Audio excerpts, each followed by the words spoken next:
Bonjour, bienvenue dans la nouvelle vidéo d'Émilie Mettet.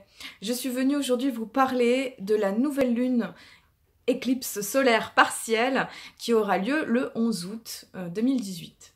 Le soleil et la lune se rejoindront pour commencer, comme à l'accoutumée avec une nouvelle lune, un nouveau cycle, et cette fois-ci dans l'énergie du lion. Ce sera la troisième éclipse de cet été, la dernière, et aussi de l'année 2018. Voilà, donc nous terminons ce ballet de ces trois éclipses qui ont été vraiment un moment, et j'ai envie de dire c'est pas terminé parce qu'on a encore celle du 11 août, un vrai moment de transformation, de changement, de régénération, de renouvellement, de reparamétrage de nos données intérieures pour pouvoir changer les choses qui ont besoin d'être transformées pour être vraiment qui nous sommes dans notre essence profonde. Voilà, donc je vais vous lire le petit symbole du soleil-lune à 18 degrés de l'énergie du lion, qui correspond, voilà, j'aime bien l'image du symbole Sabian, qui vient dire des petites métaphores toujours intéressantes. Alors, un chimiste mène une expérience à l'intention de ses élèves. En examinant les phénomènes cachés de la nature, l'intelligence humaine ressent le frisson de la découverte. Ici, nous parvenons au plan de l'analyse intellectuelle et de la faculté propre à l'homme de maîtriser les phénomènes naturels. Cette aptitude repose sur des connaissances, legs, d'une longue lignée de générations, comme le souligne ce symbole en mettant en scène un professeur devant sa classe. L'individu fait la démonstration de sa force, fruit d'une longue suite d'efforts. Il est le maillon d'une chaîne ancestrale que son activité prolonge dans le futur. Nous découvrons une personne, agent de la collectivité des êtres humains, abordant la nature en fonction de la possibilité qui lui est offerte, de la transformer pour répondre à ses besoins ou combler ses lacunes. Au degré le plus élevé de cette activité, on parle d'alchimie. Voilà. Alors, moi, ce qui vient me parler tout de suite dans ce symbole qui nous... Voilà, 18 degrés du lion, hein, on sera là, soleil-lune, 18 degrés. C'est vraiment alchimie, alchimie en arabe, qui veut dire la magie de Dieu.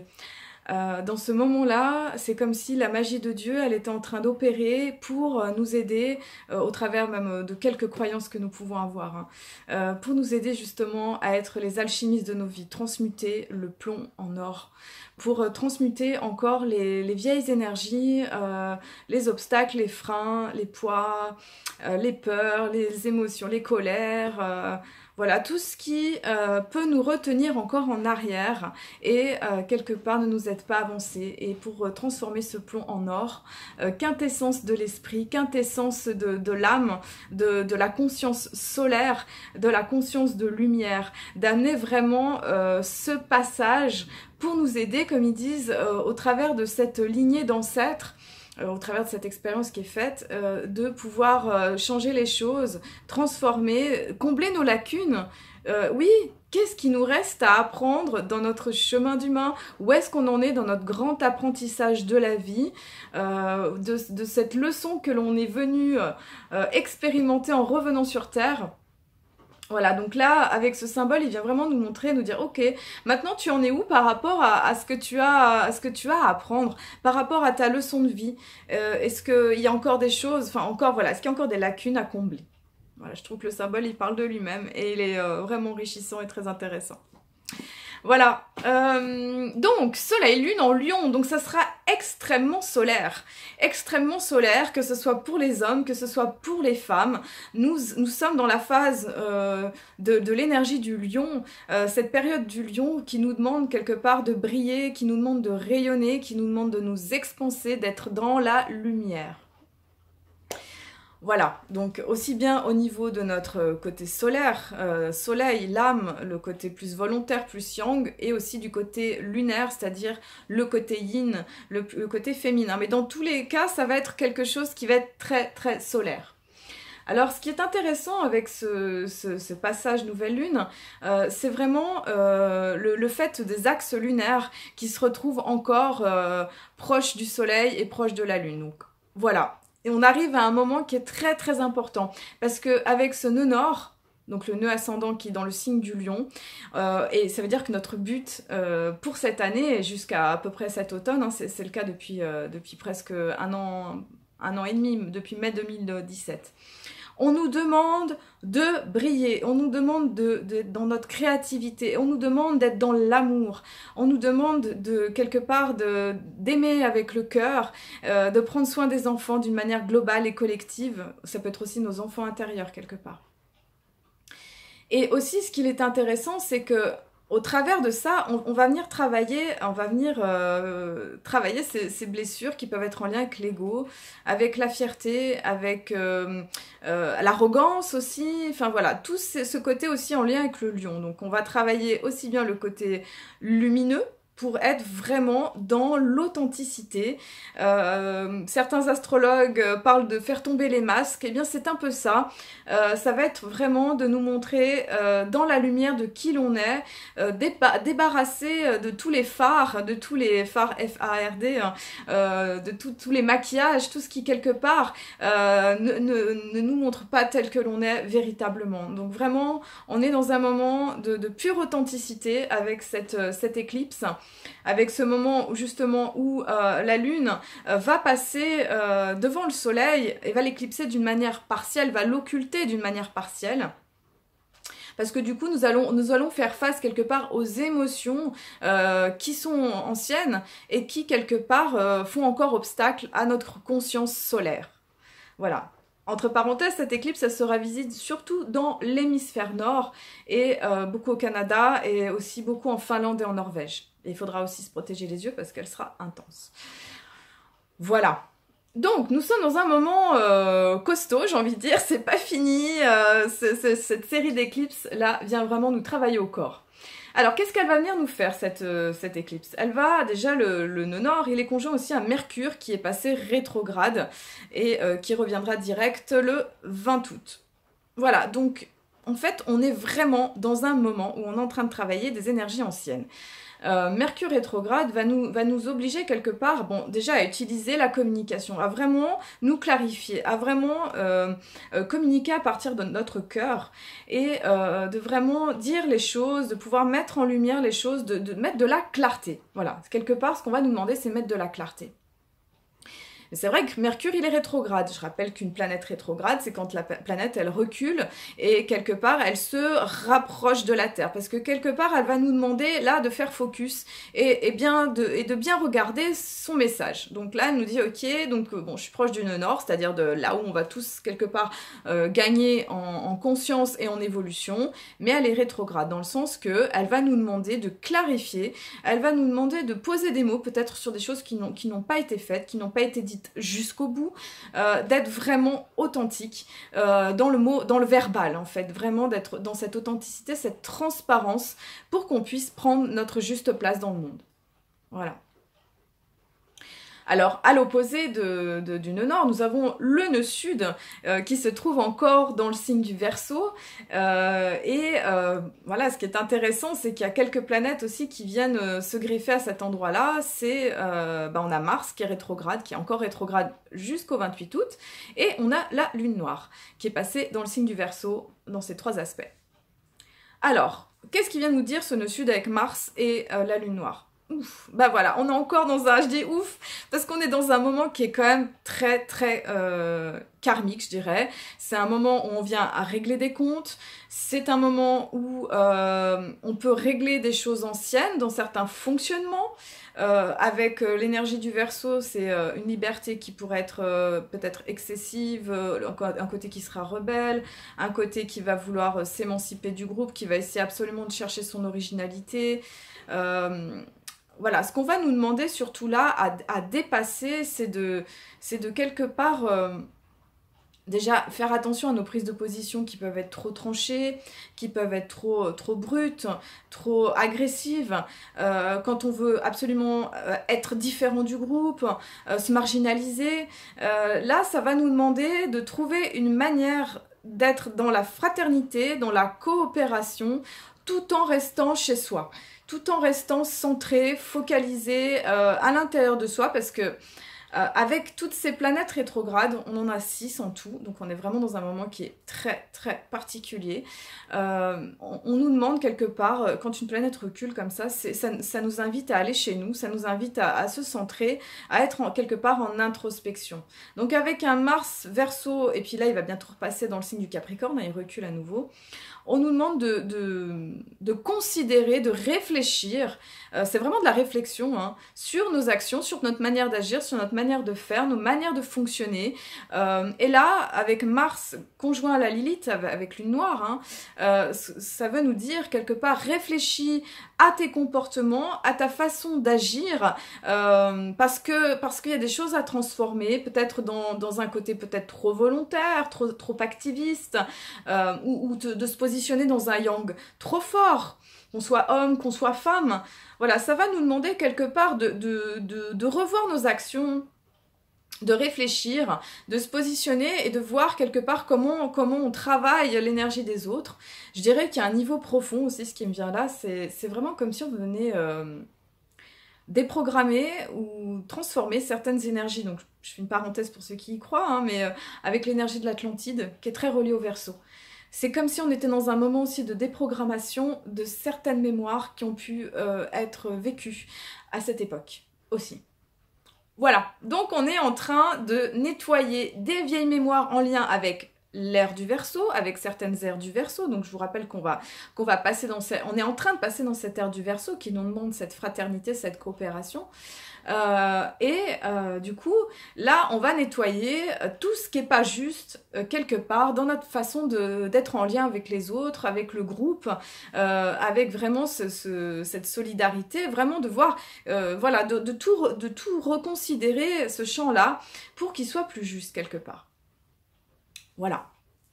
Donc nous avons aussi donc, le nœud sud et Mars qui se trouve en carré. Je rappelle, c'est un aspect de dissonance, donc de conflit avec la planète Uranus. Et Uranus, qu'est-ce qu'elle nous fait? Elle est rétrograde depuis le 8 août et ce jusqu'au 7 janvier.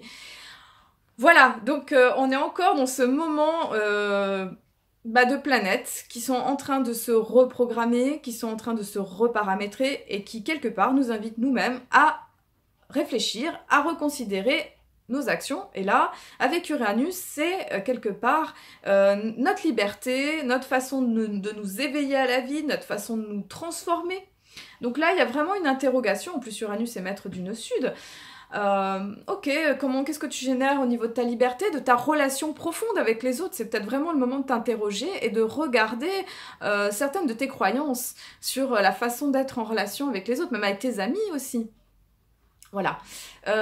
Uranus va nous obliger quelque part à prêter attention à notre impatience, à nos actes irréfléchis, à un côté un peu brutal. Ça va nous demander quelque part de prendre notre temps. Ça va nous demander de réfléchir, de reconsidérer les choses, d'être vraiment dans un temps d'introspection. Voilà. J'ai fait la carte en fonction de l'heure de Paris, c'est-à-dire plutôt heure française. Voilà, j'avais envie de faire comme ça. Donc là, avec cette position-là, Uranus se trouve aussi en maison 7. Et quelque part, vient nous inviter à réfléchir à la façon dont on rentre en relation, mais plutôt là, dans le couple. Et dans la relation à l'autre, plutôt au niveau amoureux. Voilà, je fais cette parenthèse-là, enfin cette parenthèse, je vais continuer sur ça parce que beaucoup d'astrologues ont soulevé cette question-là et je vous invite aussi à regarder les vidéos des autres parce que c'est très intéressant d'avoir des points de vue différents, des énergies différentes à aller explorer pour être encore plus en conscience. Alors, ce qui se passe aussi donc, dans cette carte-là, nous sommes ascendant Balance et Vénus se trouve aussi dans le signe de la Balance, là en maison 12, hein. Alors, qu'est-ce que ça vient nous dire? Ça vient nous dire que quelque part, l'accent de cette nouvelle lune vient nous faire prêter attention à comment on rentre en relation aussi au niveau du couple, au niveau amoureux, au niveau affectif.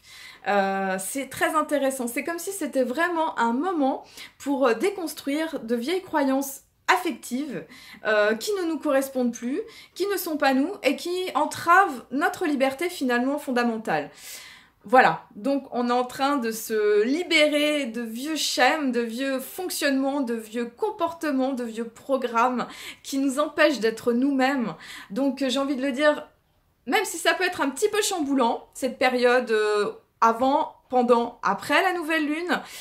C'est vraiment un moment, en fait, mais c'est génial, j'ai envie de dire, c'est un grand cadeau que la vie nous offre pour nous transformer et pour venir transformer des croyances affectives qui ne nous correspondent plus. Donc là, avec Vénus en balance, donc Vénus se trouve en domicile, comme le soleil, enfin même plus qu'en domicile, ils sont en trône, c'est-à-dire qu'ils sont en majesté. Le soleil, il est dans le lion, il brille, et Vénus, elle est dans la balance, elle aime. Vénus en balance, ça va être vraiment notre idéal amoureux.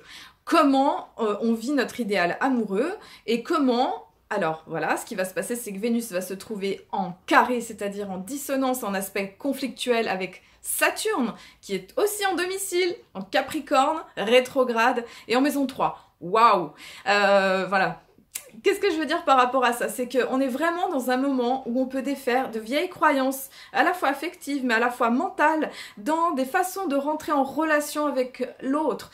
On peut défaire, voilà, des vieilles structures, aussi des choses qui appartiennent aux ancêtres, qui appartiennent aux âges anciens, à de vieux fonctionnements. Donc, j'ai envie de dire, allez-y, posez des intentions, encore une fois, sachez ce que vous voulez vivre dans votre vie, ce que vous voulez transformer, parce que la période, elle est très riche, encore une fois. Profitez de cette énergie des éclipses pour venir changer ce qui a besoin d'être changé, et besoin d'être transmuté, comme cet alchimiste du début. Voilà, donc Vénus carré Saturne, eh bien oui, il pourrait y avoir quelques frustrations affectives, quelques déceptions, parce que quelque part, ça nous demande de trouver l'amour en nous-mêmes, d'être dans l'amour durable, quelque chose en fait qui est de l'ordre de la vérité. Donc, ça veut dire que quelque part, les illusions vont tomber, encore une fois. Vénus se trouve aussi en demi-carré avec Lune, avec Mercure, Lune et Soleil. Donc, on va nous demander quelque part de regarder ce qui ne fonctionne pas au niveau de nos sentiments, au niveau affectif, pour pouvoir le dire, pour pouvoir le transformer. Et il y a quelque chose qui va vraiment passer par le fait de la communication. Voilà, c'est important en tout cas de voir ça. Ce qu'il y a aussi dans ce ciel de cette nouvelle lune, c'est un iode qui est le doigt de Dieu, formé par deux quinconces, ces deux aspects qui sont entre des éléments qui sont plutôt de nature incompatible, et un sextile qui est plutôt compatible. Donc quelle est la direction qu'on nous montre, pardon, c'est vraiment Soleil-Lune, Mercure rétrograde. Donc vraiment la clé, elle va être dans la clarté, la transparence, pouvoir poser les choses et vraiment aller dans notre rayonnement authentique du cœur, de qui nous sommes véritablement, dans le déploiement de notre être véritable. Je voulais faire aussi un point qui est important, c'est que, en fait, nous avons eu, je sens que cette éclipse est aussi très en lien avec celle du 11 août 1999, où il y avait eu une éclipse totale qui avait été visible en Europe. Nous sommes exactement dans les mêmes degrés solaires, quasiment, en tout cas, puis c'est le 11 août, c'est le même portail. J'ai envie de dire que c'est comme si on venait clore quelque chose qui avait commencé à ce moment-là par rapport à cette intention du lion, c'est-à-dire d'aimer, d'être créatif, d'être soi-même encore un peu plus profondément, d'être dans notre vérité, notre authenticité, notre lumière, ce rayonnement, cette implication par rapport à la vie. Voilà, donc quelque part on vient boucler quelque chose avec cette époque qui a commencé, c'était déjà il y a 19 ans. C'est comme si on venait fermer une porte, on venait passer aussi à un autre level, un autre niveau de compréhension et de vécu pour qu'on puisse être encore plus dans notre identité. Certaines personnes ont parlé aussi de la reliance avec le lion, le sphinx, l'Égypte. Le sphinx, il est relié à la constellation du lion. La constellation du lion est en lien avec les mondes stellaires. C'est quelque part aussi pour nous aider à retrouver nos origines stellaires, retrouver qui nous sommes vraiment dans nos origines fondamentales de notre être profond. Au-delà des apparences, au-delà de tous les masques, au-delà de tous les poids, des souffrances humaines, de retrouver vraiment notre essence fondamentale pour pouvoir l'incarner sur la terre. Vraiment, il y a avec ce portail-là, je sens vraiment quelque chose d'extrêmement puissant, relié avec la porte des étoiles, pour être vraiment dans notre origine, de qui nous sommes fondamentalement. Ouh, c'est magnifique.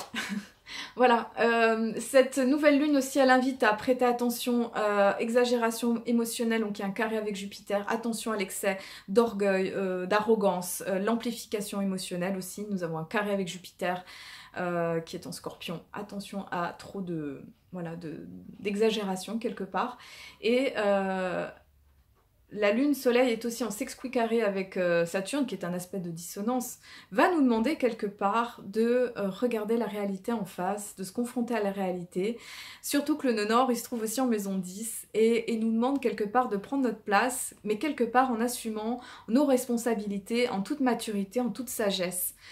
C'est vraiment un portail de conscience qu'il est ouvert, qui n'est peut-être pas facile parce qu'il va nous demander de dépasser certains fonctionnements émotionnels, affectifs, profondément ancrés dans nos habitudes. Et en même temps, il y a une grande clé d'évolution si on s'est plongé dans cette proposition pour pouvoir amener plus de sagesse, plus j'ai envie de dire, de justesse. Voilà, d'être au plus juste de ce que la vie nous demande et de qui nous sommes pour quelque part vivre cette leçon de conscience qu'on a besoin de vivre pour aller plus loin, pour passer aussi un cap d'évolution. Voilà. Mars fera aussi un petit demi-carré avec Neptune. Ça va nous demander d'être juste aussi dans l'action qu'on entreprend. On pourrait être dans du flou, on pourrait être dans de l'exagération, des excès.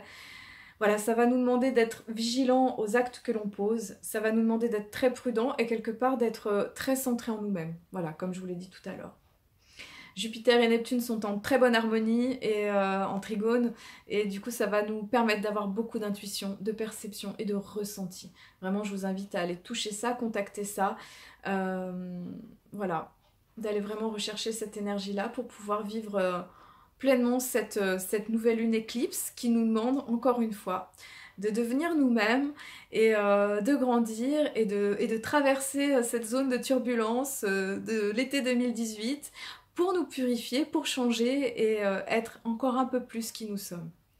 Voilà, je vous remercie d'avoir regardé ma vidéo jusqu'au bout et je vous souhaite une très belle nouvelle lune du lion pour être dans votre rayonnement, dans l'amour et tout ce que vous êtes. Et je vous remercie, je vous dis à très bientôt.